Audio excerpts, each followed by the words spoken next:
Oh, you're adorable. You're the best kitty ever. Oh, yes, you are.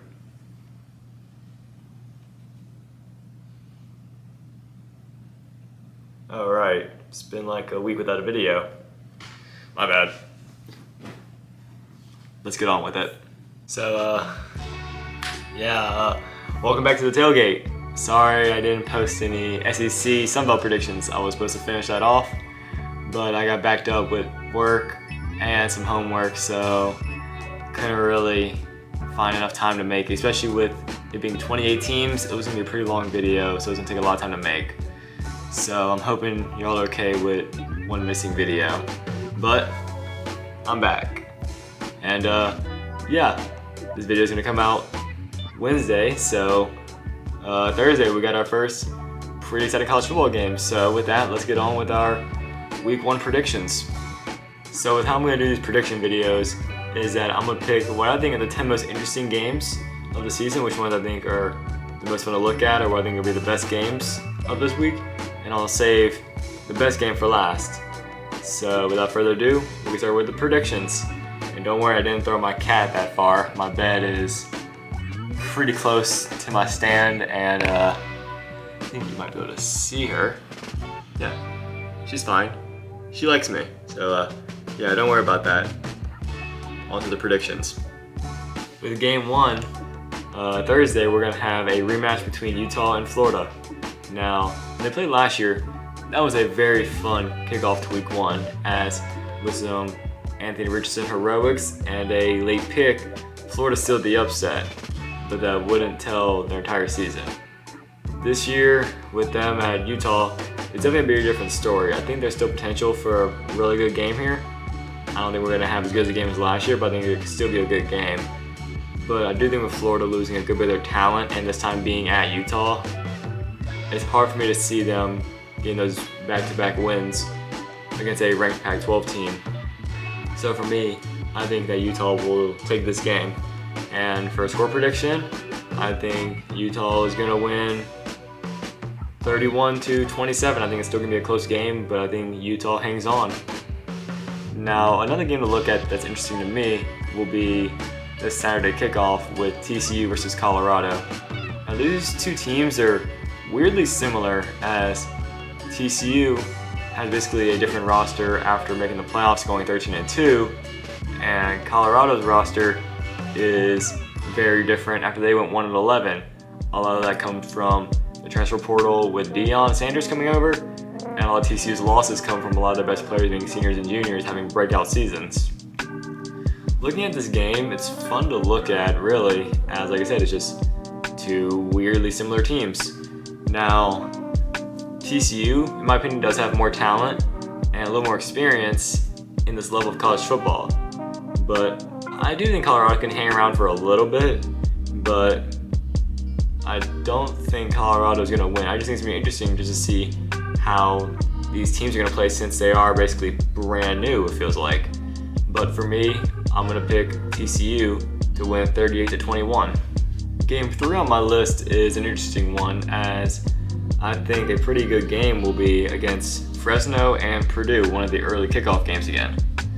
Now, the similarities these teams have is that a lot of their offense is leaving, as the main parts are Fresno State losing Jake Hayner and Purdue losing Aiden O'Connell.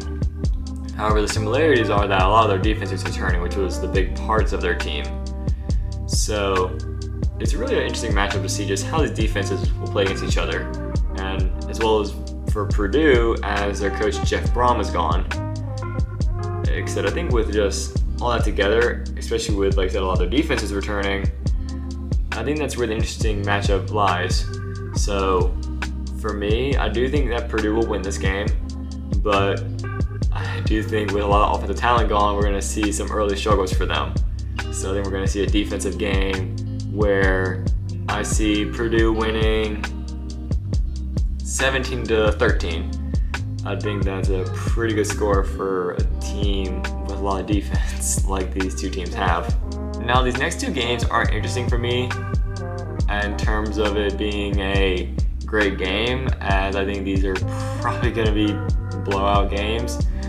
the interest for me comes from the quarterbacks. As for the fourth game, I have Tennessee and Virginia.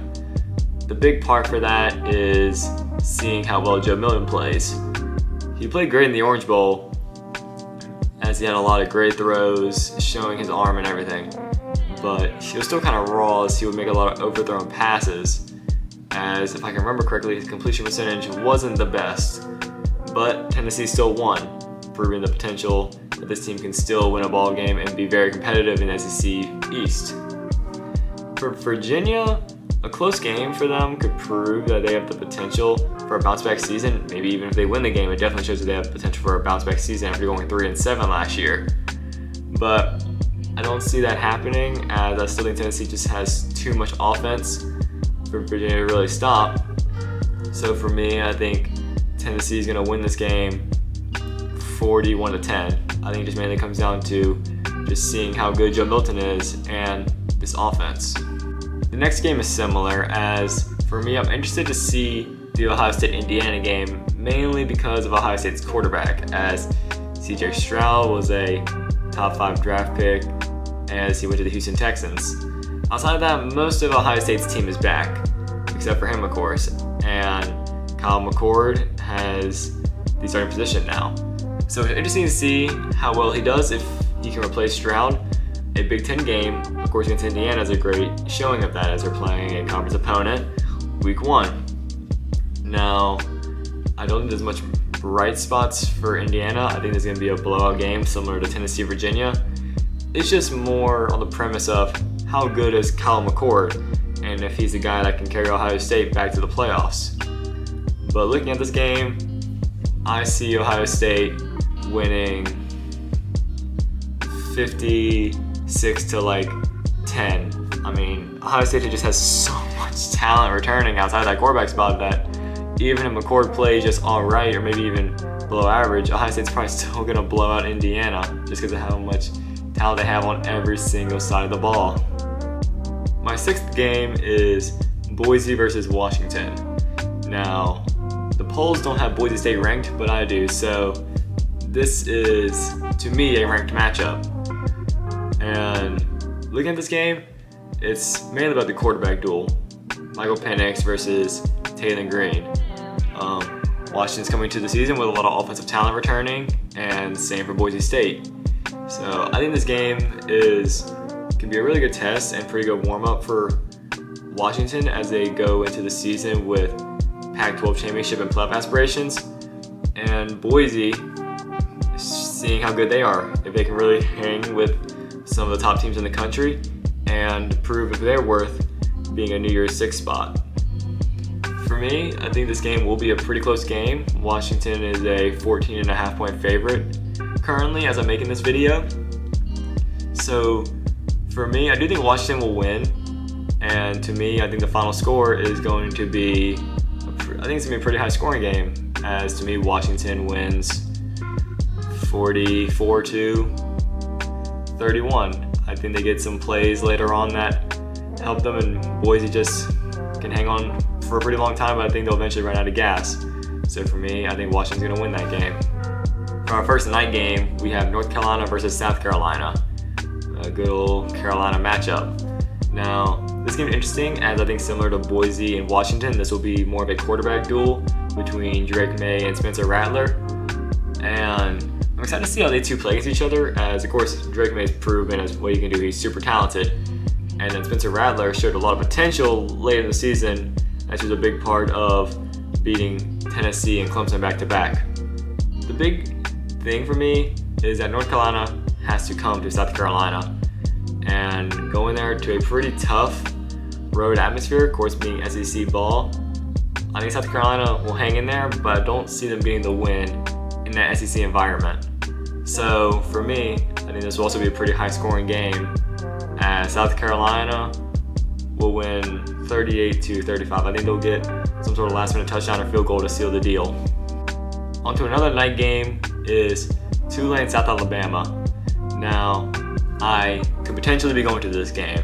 I got some word last minute that I might be going, and y'all know if I post a video or not. But looking at this game, the question for Tulane is just how good are they? How much of that talent can really step up as returning? Of course, they do have Michael Pratt back, but the big part of their offense, Tajay Spears, is gone, and their best defensive player, Dorian Williams, and several other players are gone.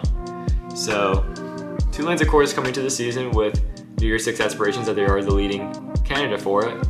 And South Alabama was a pretty good test for them to prove they're ready, because South Alabama won 10 games last year, and they were pretty solid. And they almost made the Sun Belt title game. So it'll be fun to look at this game to see just how good South Alabama is, as well to see if Tulane is ready for another run. And I think Tulane's talent coming back, as well as just Michael Pratt, I think that's going to really help them win this game. And I think they'll do pretty well in this game. As for me, I think Tulane will win this game 38-21. I'm skipping over to the Monday night game because I think y'all know what game I'm going to save for last. But the Monday night game is between Clemson and Duke. Now, normally Clemson and Duke would be a game Clemson will win by 50, but I think this year there's potential for a pretty close game. Maybe even an upset, but that's pretty hard to pick.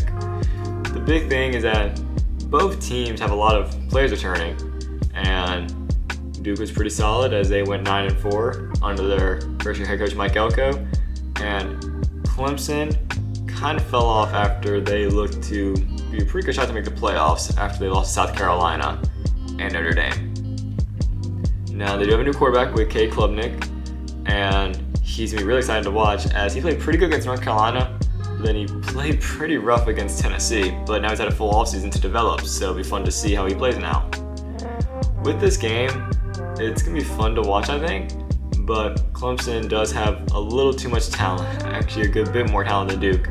So I think Duke can hang on for a little bit, but again, I think like some games, the fourth quarter is when Clemson just really proves that they're a better team, as I think Clemson will win 38-24. And I think y'all know what game I'm saving for last. As to end off this video, we have number 5 LSU versus number 8 Florida State. Now this game, I think it's gonna be fun to watch, as when I think about this game, I'm thinking cage match. These are two teams that are both top 10 with playoff expectations, a lot of talent returning, and they both have top 10 quarterbacks, with LSU having Jaden Daniels and Florida State having Jordan Travis. And with how they were last year, that was a fun game to watch, even as an LSU fan. So if we get another one of those, then hopefully it's in LSU's favor. And that's just me speaking as an LSU fan. LSU goes into this game with a slight disadvantage, as Mason Smith and John Emery aren't playing. And of course they're playing at Tallahassee this time, they're not playing in the Superdome. But LSU is ranked higher for a reason, and I think just how Jaden Daniels took over at the end of the game last year, where he had 2 big drives, and including that 99-yard drive to potentially tie the game until they missed the PAT. I think that's really going to help them, as I think he's going to play really good again. And I don't expect LSU special teams to really play that bad again. I don't expect all those Muff Punston missed kicks. So with that, and both these teams have a lot of talent returning, I think we're in for an amazing game. But this time, I think LSU is going to win, as I think the score prediction for this game is LSU will win 28-24. I think we're again going to have an amazing game, but I think this time LSU gets the best of Florida State. So I hope y'all enjoyed my week 1 predictions. I like talking about them, so I hope y'all enjoy listening to them. My plans for the future videos is that I plan on doing an interview for Southeastern Football since I go there on Thursday, and I plan on posting it the same day. And then a video on Saturdays in the question, because like I said, I don't know if I am going to that Tulane South Alabama game, but I'm definitely posting a video. I'm definitely bringing this camera with me if I am. But outside of that, I hope you enjoyed the video. Like, favorite, and subscribe if you had, and I'll be back with another video soon.